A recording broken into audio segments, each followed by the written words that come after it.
ငလာပါကျွန်တော်တို့ခုသင်ခန်းစာမှာပြီးခဲ့တဲ့ဒီငလင်တုံးကပေါ့နော်ဒီသကိုင်းပြည့်ရွေးတကြောမှာပေါ်ပေါက်ခဲ့တဲ့ဒီပြီးတော့အကွဲကြောင်းတွေပေါ့အကွဲကြောင်းတွေရဲ့ဘေးတစ်ဖက်ချက်စီကို hazard zone တွေအဖြစ်သတ်မှတ်ပြီးတော့ပေါ့နော်မြေပုံရဲဆွဲတင်ပြကြည့်မှာဖြစ်ပါတယ်ဒီတော့လိုအပ်တဲ့ data ကိုကျွန်တော်ဒီ Skyfall database ဒီအောက်မှာ link ရှိပါတယ်ဒီ link မှာ download ယူလို့ရပါတယ်ဒီမှာကျွန်တော်တို့ Skyfall Survey Rapture database version 2ရှိပါတယ်ဒါ download လုပ်လိုက်ပါမယ်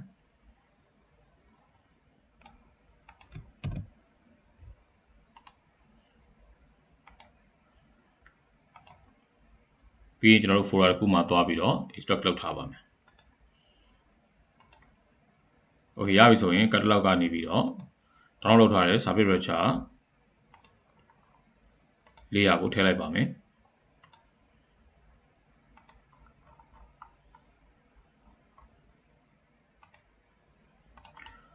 ကျွန်တော်ဒီမှာ folder connection ပြန်ပြီးတော့ချိန်ပါမယ် JS project တွေက Fog Hazard Zone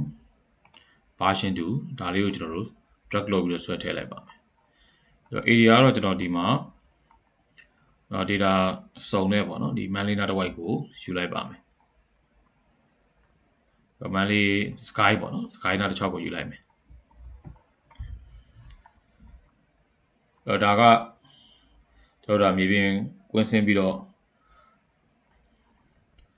ထုတ်ထားတဲ့ for line တွေဖြစ်ပါတယ်ဒီနေရာကတော့ဟုတ်ပြီအဲ့တော့ဒီမှာ buffer zone နေဖန်တီးဖို့အတွက်ကကျွန်တော်တို့ဒီပြည့်ရွေ့ကြောပေါ့အခုဒီမှာပေါ်လာတဲ့ဒီမြေလောအကွဲကြောင်းကြီးပေါ့ဒီအကွဲကြောင်းရဲ့ဘေးတစ်ဖက်တစ်ချက်ကိုဆို5ခုလောက်တတ်မှတ်မှာဖြစ်ပါတယ်အဲ့တော့သူနဲ့အနည်းဆုံးဆုံးကတော့ဒါ very high hazard ပေါ့သူနဲ့ဝေးသွားနေရတော့နည်းနည်းလေးကျွန်တော်တို့စုံမှာဒီ hazard level ကျသွားမှာဖြစ်ပါတယ်အဲ့တော့ tools ကနေကျွန်တော်တို့ analysis tools ခေါ်လိုက်ပါမယ် analysis tools တွေက proximity tools တွေမှာ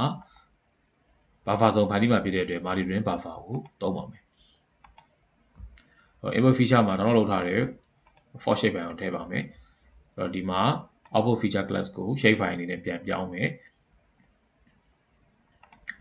project JS project တွေက for hazard zone ထဲမှာတော့ထည့်ပါမယ်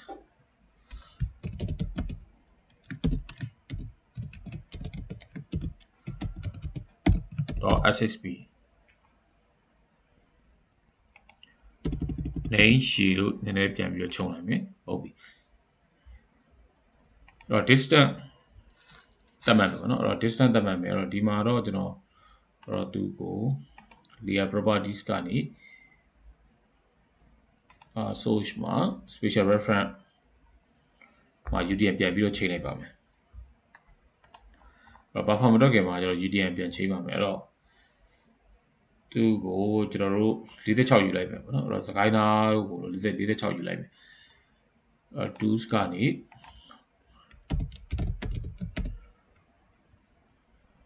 data management tools တွေကနေပြီးတော့input coordinate system က GCS ဖြစ်ပါတယ် geographic coordinate system output က project coordinate system ပြန်ပြီးတော့ချိန်ပါမယ်ဒီထဲမှာ JS project တွေက hazard zone ထဲမှာfor hazard udn.ssp ဆိုပြီးတော့ပေးလိုက်ပါမယ် output coordinate system ကဘာလဲဆိုရင် udn projection ကိုရွေးပါမယ်အဲ့တော့ favorite ထဲမှာမရှိသေးဘူးပေါ့နော်အဲ့တော့ project coordinate system တွေကနေ udn ကိုသွားပါမယ်WGS 9084ကိုရွေးပါမယ်ဒီထဲမှာ Northern Hemisphere UDN zone 46 knots ဖြစ်ပါတယ်အဲ့တော့ right click add to favorite ပြန်လုပ်ထားပြီး okay လုပ်လိုက်အဲ့တော့ဒါကိုကျွန်တော်တို့ပြန်ပြီးတော့ချိန်ပါမယ်ပြီး run လိုက်မယ်ရပြီဆိုရင် default hazard UDN layer ကို buffer ရစ်ပါမယ် tools ကနေပြီးတော့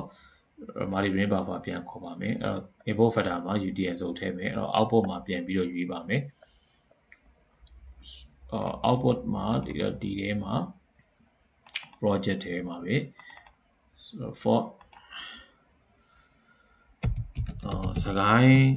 for hazard ဆိုလို့ပဲပြလိုက်မယ် .shp okay distance တတ်မှတ်ပါမယ်အဲ့တော့ distance ကတော့ကျွန်တော်တို့စုံ5ခုတတ်မှတ်မှာဖြစ်တဲ့အတွက်ပထမတစ်ခုကဒီ main fault ကနေပြီးတော့မီတာ20ပေါ့နော်အဲ့တော့သူကမီတာ20လောက်ကို very high hazard လို့တတ်မှတ်ပါမယ်နောက်တစ်ခုကကျွန်တော်တို့50ကနေ100နေပြီးတော့မီတာ200 okay သူကနေပြီးတော့နောက်တစ်ခု300ဒီလိုဆို5ခုခိုင်းလိုက်မယ် main fault နေပြီးတော့မီတာ20အတွင်းကဒါ very high hazard ဖြစ်ပါတယ်distance unit ကဒီမှာဆိုဘာနဲ့သွားမလဲဆိုရင်မီတာနဲ့သွားပါမယ်buffer distance ဟုတ်ပြီအဲ့တော့ဒီမှာ overlap မလုပ်ပါဘူးအဲ့တော့ method မှာ planner method ကိုရေးပါမယ်ရပြီဆိုရင် run လိုက်ပါမယ်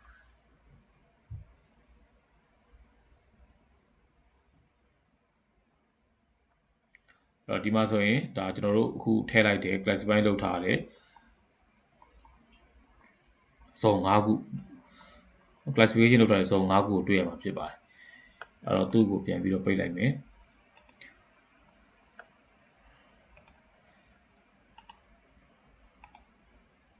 features လေးက symbology ခေါ်လိုက်ပါမယ်အဲ့တော့ single symbol မှာ unit value ကိုခေါ်လိုက်မယ်အဲ့တော့ဒီမှာကအပေါင်းလေးနဲ့select all လုပ်ပြီးတော့ထည့်လိုက်မယ် okay အဲ့တော့ဒီဟာကအလဲကစုံကကျွန်တော်တို့ဒါမီတာ20ရှိတဲ့စုံဖြစ်ပါတယ်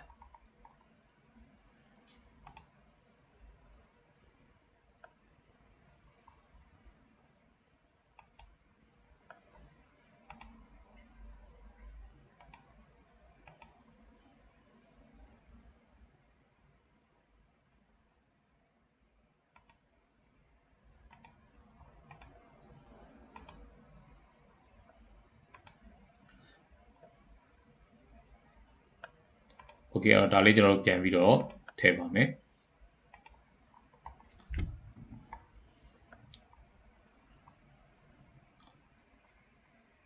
ဟုတ်ပြီအဲ့တော့ transparency မှာနည်းနည်းလေးကျွန်တော်50လောက်ဒီ short လိုက်ဆိုတော့30လောက်ပဲ30လောက်ဒီ short လိုက်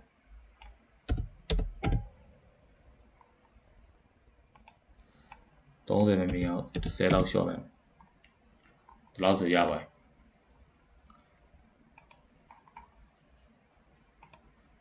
ဒီစုံလေးတွေကဒါအများနဲ့ဒီပြည့်ပြည့်ကြောပေါ်မှာဖြစ်နေတဲ့အတွက်ပေါ့နော်ဒီအနီရောင်စုံထဲမှာရှိတဲ့အဆောက်အဦတွေပေါ့နော်ဒါအများနဲ့သတိထားရမယ့်စုံဖြစ်ပါတယ်အဆောက်အဦတွေကြန့်ခိုင်မှုတွေရှိအောင်လုပ်ထားရမယ်ငလင်းနဲ့ပတ်သက်ပြီးတော့ပေါ့နော်ကြိုတင်ပြင်ဆင်မှုတွေလုပ်ထားရမယ်မဖြစ်မနေလုပ်ထားရမယ့်နေရာဖြစ်ပါတယ်ဒါကတော့ကျွန်တော်တို့ဒါစကိုင်းပေါ့နော်စကိုင်းဘက်ဖြစ်ပါတယ်ဒီဘက်ကတော့ရေကားရဒီနားလောက်မှရှိမယ်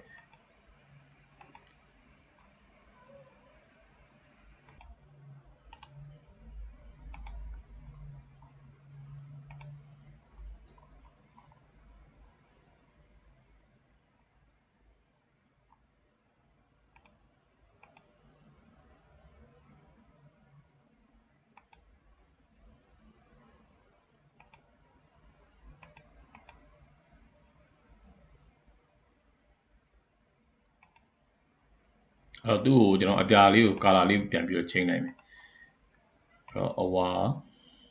လိမ်မော်ပေါ့နော်လိမ်မော်ပြန်ချိန်မယ်အစိမ်းအောင်မီတာ100ကိုတော့ဒီဘက်က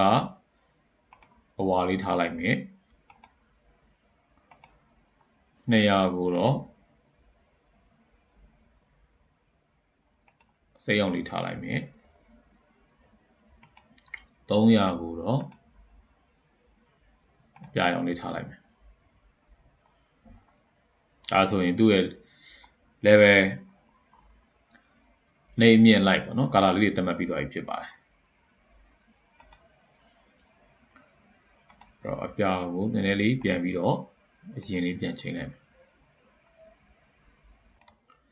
ဟုတ်ပြီဒါဆိုရင်ရပါပြီအဲ့ဒါဆိုရင်ကျွန်တော်တို့ဆက်ပြီးတော့ layout တစ်ခုပြင်လိုက်ပါမယ်အဲ့တော့ new layout မှာ A4 portrait ခေါ်လိုက်ပါမယ် map frame ကနေအခုကျွန်တော်တို့ဆွဲထားတဲ့ map ကိုထည့်ပါမယ်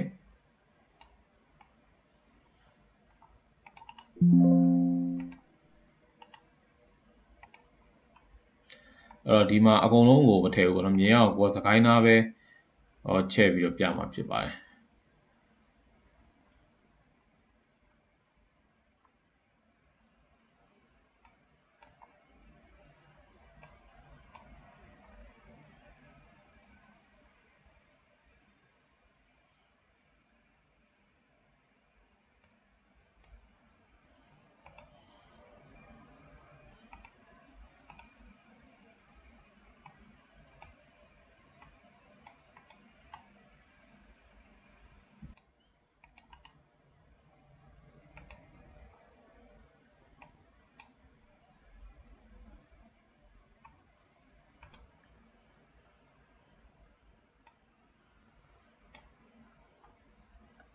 ဟုတ်ပြီဒါဆိုရင်ရပါပြီအဲ့တော့၄အောင်မှာပြန်ပြီးတော့ပိတ်လိုက်မယ်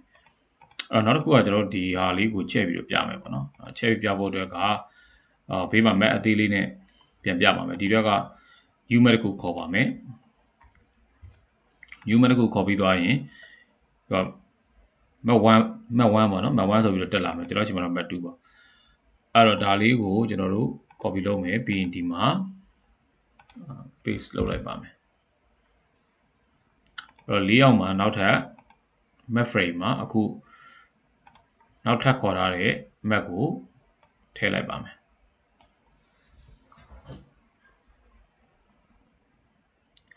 အဲ့တော့သူ့ကိုလည်း activate လုပ်မယ် map frame တွေမတူဘူးเนาะကျွန်တော်ဒီမှာ map frame နောက်တစ်ခုဖြစ်သွားပြီအဲ့တော့ဒီမှာဘယ်နှလောက်ကိုချဲ့မလဲဆိုရင်ဒီဇုံ၅ခုကိုထင်ထင်ရှားရှားမြင်အောင်ပေါ့စကိုင်းနားလောက်ကိုချဲ့လိုက်ပါမယ်ဒါလောက်ဆိုရင်ရပါပြီ close ပြန်လုပ်မယ် okay အဲ့တော့ဒီမှာဒီ credit service လေး credit တွေပေါ့နော်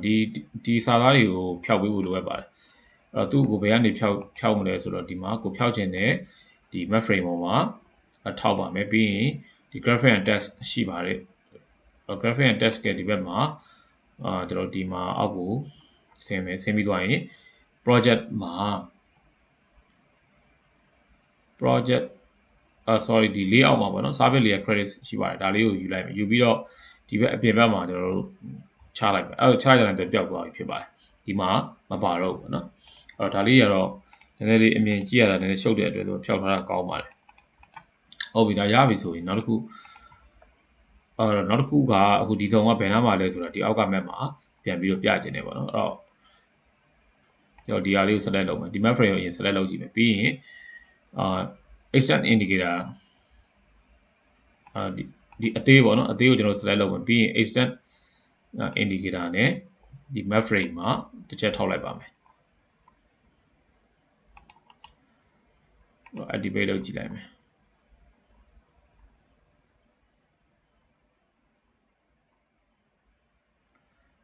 ဟုတ်ပြီသူကဒီမှာဝင်သွားတာပေါ့နော်အဲ့တော့ကျွန်တော်တို့ဒါကိုပြန်ပြီးတော့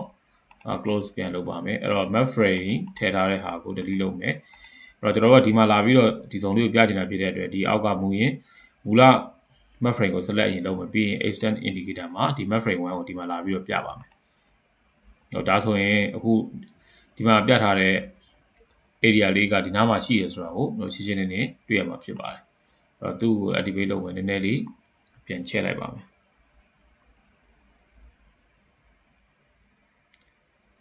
ဟုတ်ပြီအဲ့တော့ရပြီအဲ့တော့ဒါကို activate ပြန်လုပ်မယ်အပေါ်ဘက်ကိုနည်းနည်းလေးကျွန်တော်ပြန်ယူမယ်ဟုတ်ပြီဒါလို့ဆိုရင်ရပါပြီ close activate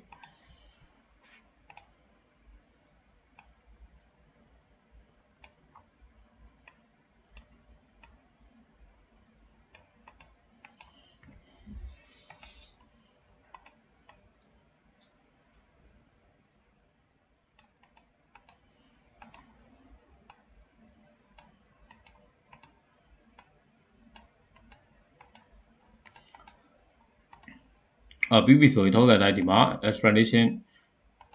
ထည့်ပါမယ်အဲ့တော့သူက so general မှာ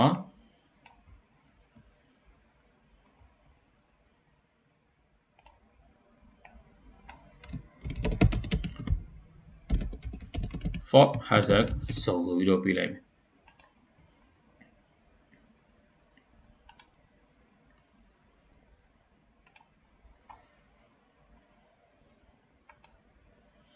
ဇုံတွေကိုဒီမှာဒါကမီတာပေါ့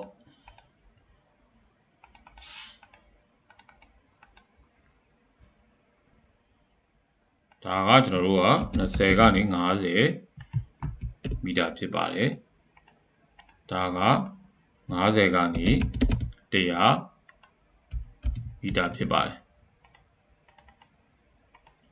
ဒါကတော့100ကနေ200ဖြစ်ပါတယ်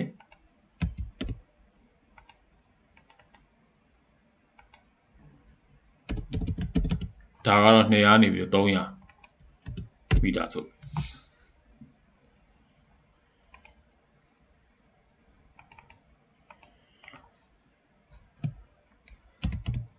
အဲ့တော့ဒီဘေးမှာကျွန်တော်တခါတည်း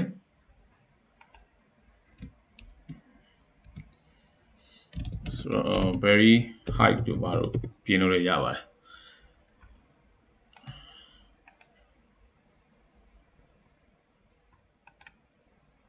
ရပါကျွန်တော်ဒီတိုင်းပဲထားလိုက်ပါနော်အဲ့တော့ဟုတ်ပြီအဲ့တော့ဒါကိုဒီမှာ explanation မှာထပ်ပြီးတော့ထည့်ပါမယ်အဲ့တော့သူကတော့0ကနေပြီးတော့20ပေါ့ဒီလိုထားလိုက်မယ်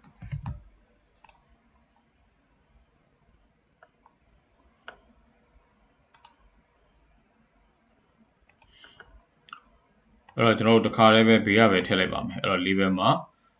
ဒါကတော့ဒီပြည့်ရတဲ့အနည်းဆုံးနေရာပေါ့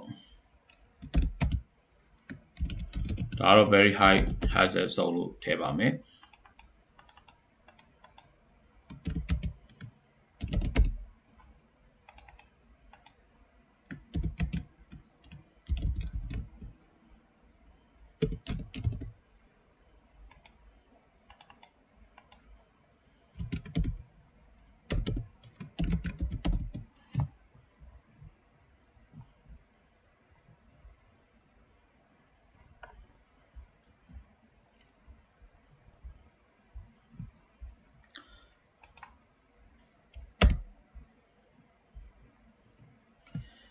အဲ့တော့ तू ကတကယ်တမ်းက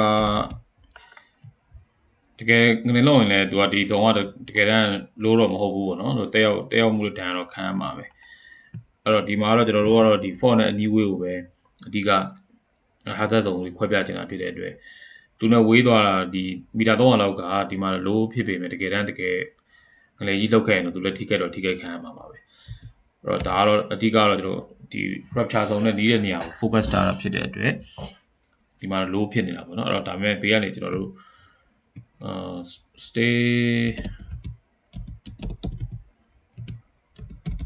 effect ဆိုပြီးတော့ထည့်လိုက်မယ်ဒါတော့ဆိုရပါတယ်အဲ့တော့ဒါကိုကျွန်တော်တို့insert ကနေဇာတ်လေးဒီမှာထည့်လိုက်မယ်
အဲ့တော့ပြီးရင်ကျွန်တော်တို့ title တက်ပါမယ်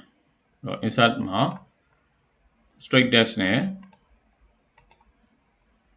အမည်ကိုအပြင်မှာထည့်လိုက်မယ်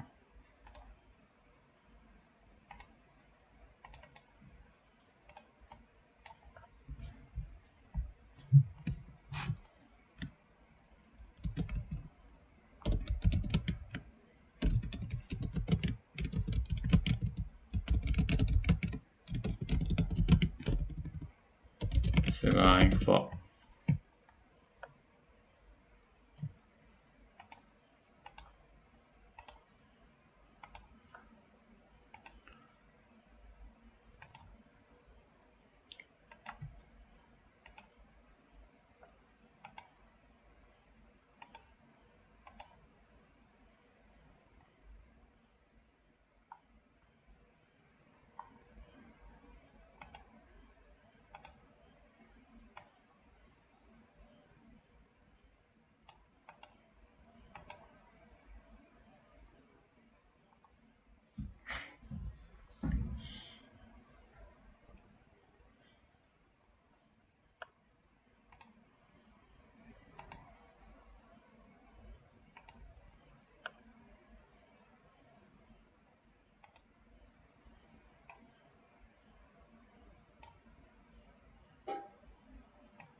scale bar ထည့်ပါမယ်ကျွန်တော် scale bar ထည့်မယ်ပြီးတဲ့အခါမှာမြေပုံ layout ပြင်ရင်ကျွန်တော်ပါသင့်ပါလိုက်တာအားလုံးဒီမှာထည့်ပါမယ်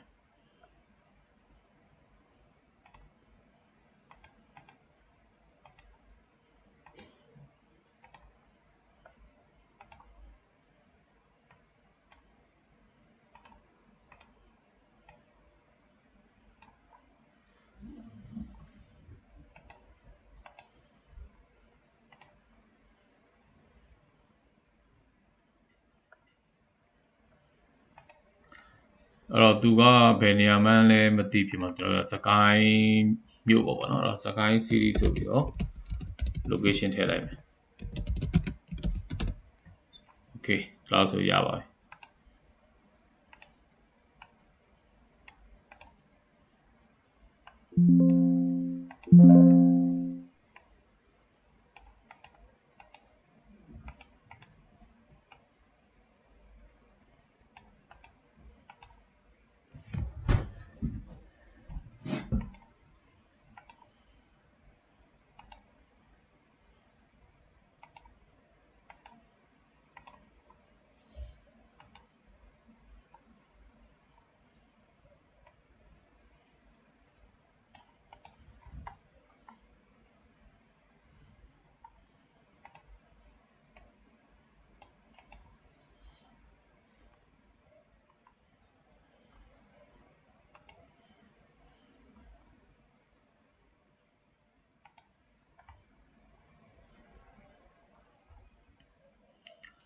နောက် arrow ထည့်ပါမယ်